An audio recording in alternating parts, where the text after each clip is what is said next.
सुप्रभात प्यारे बच्चों, मैं साधना पांडे श्री चितबहाल आदर्श बालिका इंटर कॉलेज पूरनपुर अम्बेडकर नगर से आज आप लोगों के समक्ष कक्षा 11 की हिंदी विषय की साखी नामक शीर्षक जिसके कवि कबीरदास जी हैं, इसको लेकर उपस्थित हुई हूँ। बेटा आप लोग जानते हैं कि 11 में जाने के बाद आपका 2 वर्ग हो जाता है, कला वर्ग और विज्ञान। तो ये आपका जो पहला पाठ है साखी, ये आपके साइंस और आर्ट अर्थात कला और विज्ञान दोनों कक्षाओं के लिए होगा।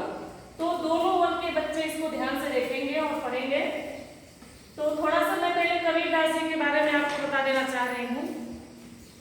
इन्होंने अपने बारे में तो कुछ लिखा नहीं, तो जो भी हमारे प्राचीन विद्वानों के द्वारा जो भी कुछ जानकारियां मिली हैं कि कबीरदास जी का जन्म काशी के लहरतारा तालाब के पास हुआ था।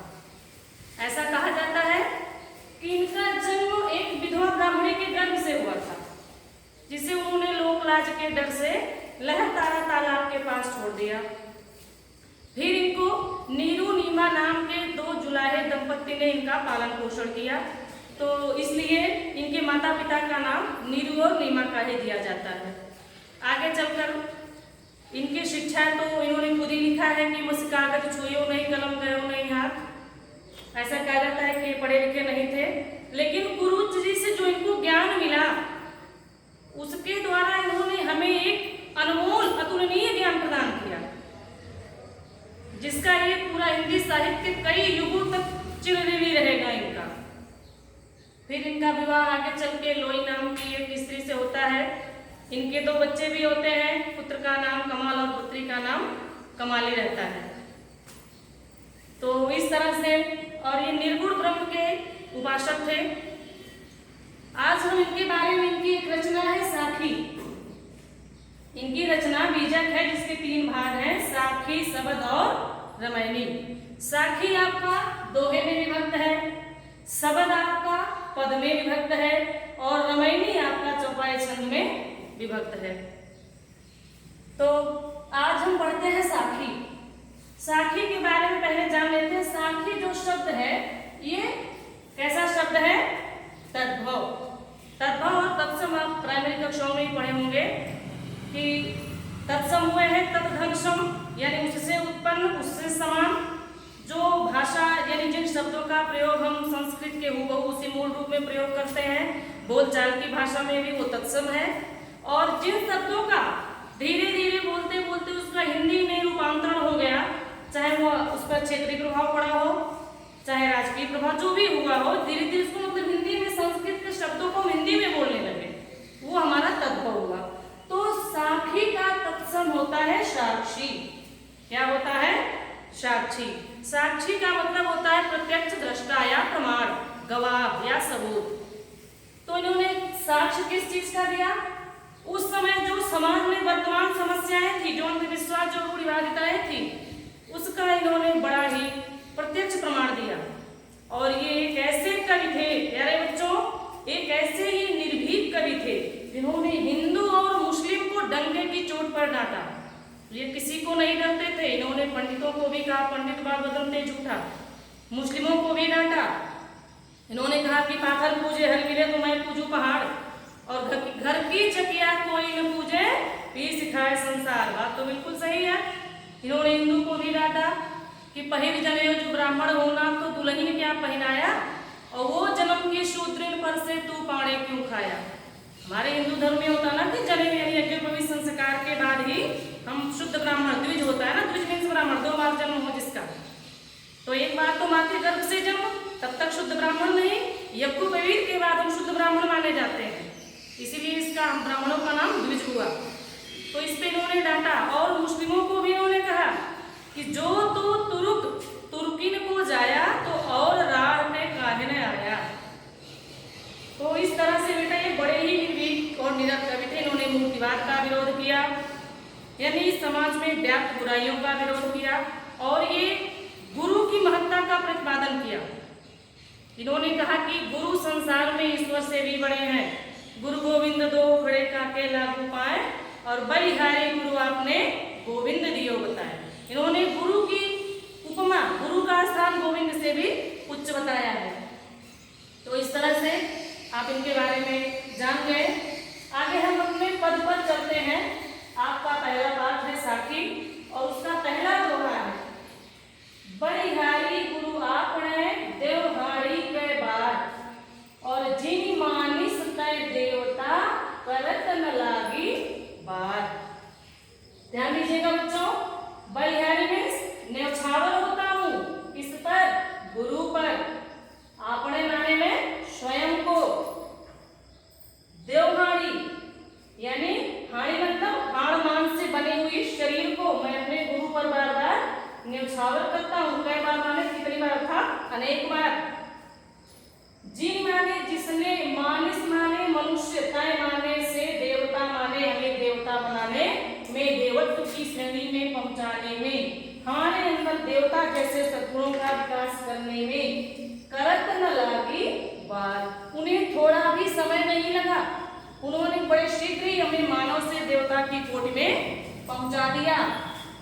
तो बलिहारी गुरु आपने देवहारी के बाद, जिन मानिस तय देवता करत न लागी बात। निर्गुण ब्रह्म के परम उपासक कविवर कबीरदास जी कहते हैं कि ऐ मेरे सद्गुरु, मैं आप पर स्वयं को बार बार न्यौछावर करता हूँ।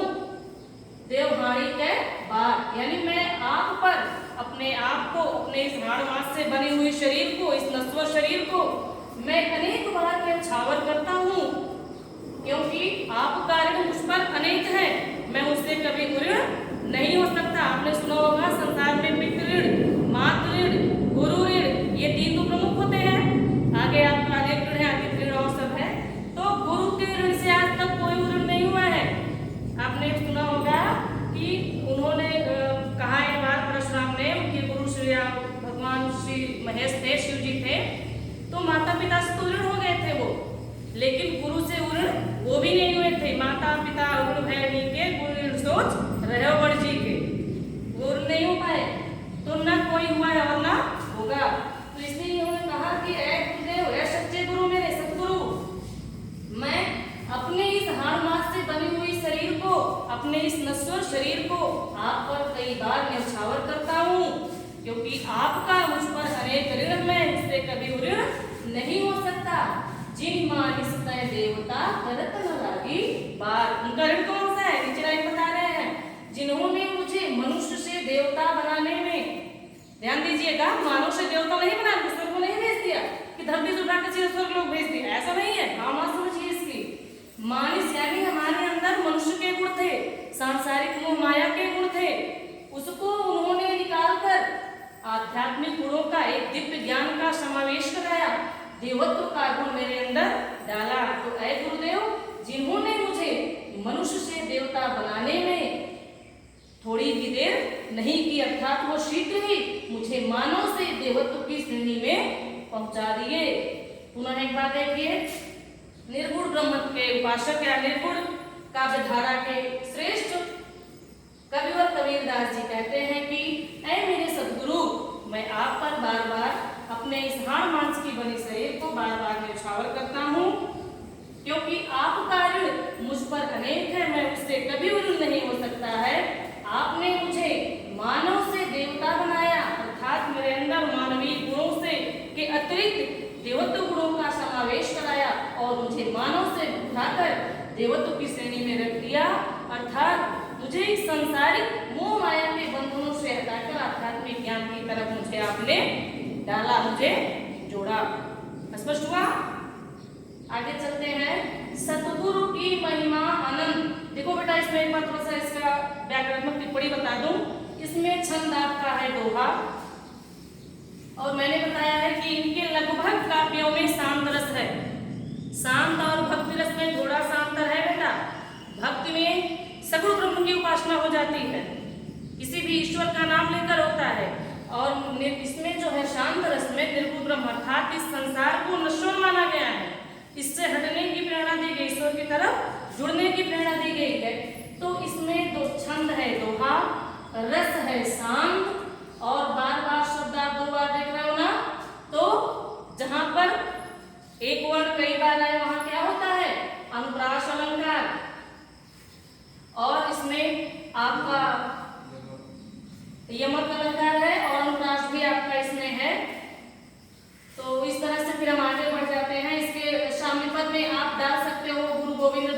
काके लागू पाए और बलिहारी गुरु आपने गोविंद दियो बताए। या आप ऐसा भी कर सकते हो दूसरे का साम्य पद पहले का साम्य पद दूसरे में, क्योंकि दोनों में गुरु की महत्ता का प्रतिपादन हुआ है। कंफ्यूज नहीं होंगे आप। आगे देखिए, सतगुरु की महिमा अनंत, अनंत किया उपकार। उपकार मैंने इसलिए लिखा है क्योंकि कबीरदास की वाणी है, उन्होंने जो लिखा मुझे वही लिखना है। उपकार का मतलब उपकार होता है। आप यहाँ बिल्कुल भी कंफ्यूज नहीं होंगे। लोचन अनंत उघाड़िया, अनंत दिखावण हार। आप देखेंगे अनंत शब्द आपका कई बार आया है, 4 बार। अलग अलग सबके परिप्रेक्ष्य में, हर वाक्य में, हर पद में अलग अलग अर्थ निकल रहे हैं। यहाँ पर यमकांकार है। तो सतगुरु की महिमा, सत माने सच्चा, गुरु माने गुरु की महिमा माने उनका गुणगान, उनका वर्णन अनंत है, इसका कहीं आद्यंत नहीं है। अनंत किया उपकार और उन्होंने मुझ पे अनंत, असीम, अवर्णनीय उपकार किए हैं। कौन से उपकार किए? लोचन अनंत उघाड़िया। लोचन मीन्स नेत्र, अनंत माने अनंत, यानी मेरे अंतर्मन में जो नेत्र है, मेरे अंतर्मन के जो दिव्य चक्षु हैं, उसको उन्होंने उघाड़िया मीन्स खोल दिया।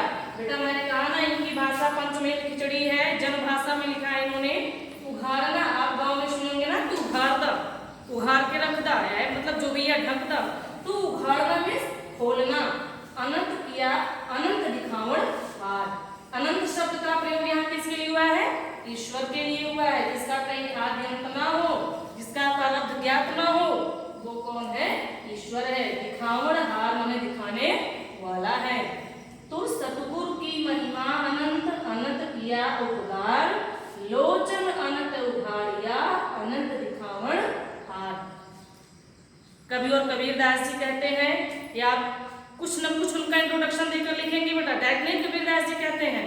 आप लिखेंगे कि एक श्रेष्ठ समाज सुधारक कवि और कबीरदास जी गुरु की महत्ता का प्रतिपादन करते हुए यह कहते हैं कि गुरु की महिमा अवर्णनीय है, वाणी के द्वारा उसका वर्णन नहीं किया जा सकता है, वह अनंत है। अनंत किया उपकार, उन्होंने मेरे ऊपर, मुझ जैसे तुच्छ प्राणी पर अनेक उपकार किए हैं। और क्या किया उन्होंने? लोचन अनंत उघाड़िया, उन्होंने मेरे मन के, मेरे अंतर मन की दिव्य चक्षुओं को उन्होंने खोल दिया, मुझे इस मोह माया के बंधन से हटा दिया। और अनंत दिखावण हार, इस संसार में मुझे सर्वशक्तिमान, अनंत, असीम उस ईश्वर के मुझे उन्होंने दर्शन करवाए। एक बार और देख लीजिए, सतगुरु की महिमा अनंत, अनंत किया उपकार, लोचन अनंत उघाड़िया, अनंत दिखावण हार। देखो बेटा, राजस्थानी भाषा में और पंजाबी भाषा में नाकोड़ा बोलते हैं, इन्होंने दिखावन को दिखावण लिखा है, बताया इन्होंने। इसीलिए इनकी भाषा क्या हुई? पंचमेल खिचड़ी। खिचड़ी में हर चीज पड़ता है, दाल, चावल, हल्दी, नमक, सब कुछ। तो ऐसे इनकी भाषा भी, इनकी रचनाएं भी हर भाषाओं में हैं। तो मेरे सतगुरु की, कबीरदास जी कहते हैं कि मेरे सतगुरु की महिमा अनंत है, उसका वर्णन शब्दों या वाणी के द्वारा नहीं किया जा सकता है। और उन्होंने मुझ पर अनेक, अनंत, असीम उपकार भी किए हैं। उन्होंने मेरे अंतर मन की दिव्य चक्षुओं को खोल दिया और मुझे उस अनंत ईश्वर के दर्शन करवा दिए। इसमें भी गुरु की महिमा का वर्णन है, तो गुरु का ही दोहा आप डाल देंगे, पहला दोहा डाल देंगे, तभी इसका सामपद बन जाएगा। और इसमें भी छंद क्या है आपका? दोहा छंद है। रस इसमें शांत है। अलंकार, मैंने कहा अलंक शब्द कई बार आया है, यमक अलंकार, अनुप्रास अलंकार। इसमें लक्षणा शब्द शक्ति का इन्होंने प्रयोग किया है। भाषा इनकी पंचमेल खिचड़ी है, सदुपकड़ी है, क्योंकि ये फकीर थे, फकीर स्वभाव के थे, मनमौजी थे। अगला देखिए, दीपक दिया तेल भरी, बाती दई अघट, और पूरा किया दिशाहुरा, बहुरिन आवो हट। हट मीन्स बाजार। आपने सुना होगा तो कि हाटे बाजारे, गांव में आपने शब्द सुने होंगे, हाट बाजार। तो हट मीन्स बाजार। दीपक, दीपक आप लोग जान रहे होंगे, दीपक, दीपक कैसा है? यह शरीर क्या है? दीपक है। शरीर में जो हृदय स्थित है। दिया तेल भर, उसमें कौन सा तेल उन्होंने भर दिया? ईश्वर की भक्ति का, उनके प्रति प्रेम का। बाती दई घट, और उसमें उनकी भक्त की जो ज्ञान की उन्होंने जो बत्ती डाली वह कैसी है? अघट, जो कभी समाप्त नहीं होगी। और पूरा किया विषाहुरा, मैंने क्या पूरा कर लिया? विषाहुरा माने लेन देन, क्रय विक्रय, खरीदना, बाजार में यही होता है ना, खरीदना लेना। तो मैंने क्या किया? अपना इस संसार का जो भी लेन देन था मैंने समाप्त कर लिया। और बहुल आवो हट, मुझे पुनः इस संसार के मोह माया रूपी बाजार में अब नहीं आना है। बाबू इसमें एकदम डायरेक्ट रूपक अलंकार है। शरीर कोई दीपक नहीं है, लेकिन दीपक का नाम दिया गया। ईश्वर का प्रेम, उनकी भक्ति कोई तेल नहीं है, लेकिन उसको तेल का नाम, जैसे दीपक होता है मिट्टी का, उसमें हम सरसों, मिट्टी या घी का जो भी डालते हैं जलाने के लिए। बत्ती उसमें हम सूती कपड़े या रुई की डालते हैं। लेकिन यहाँ कौन सा दीपक है? शरीर दीपक है। उसमें तेल कौन सा पड़ा? भगवान की भक्ति का, उनके प्रति प्रेम का। और बत्ती कौन सी पड़ी है?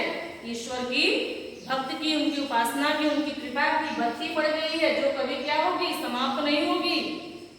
पूरा किया विषाहुरा, इस तरह से मैंने इस संसार के रूपी बाजार का, संसार कोई बाजार नहीं है बेटा, संसार में बाजार लगती है, संसार का बाजार नहीं लगता है।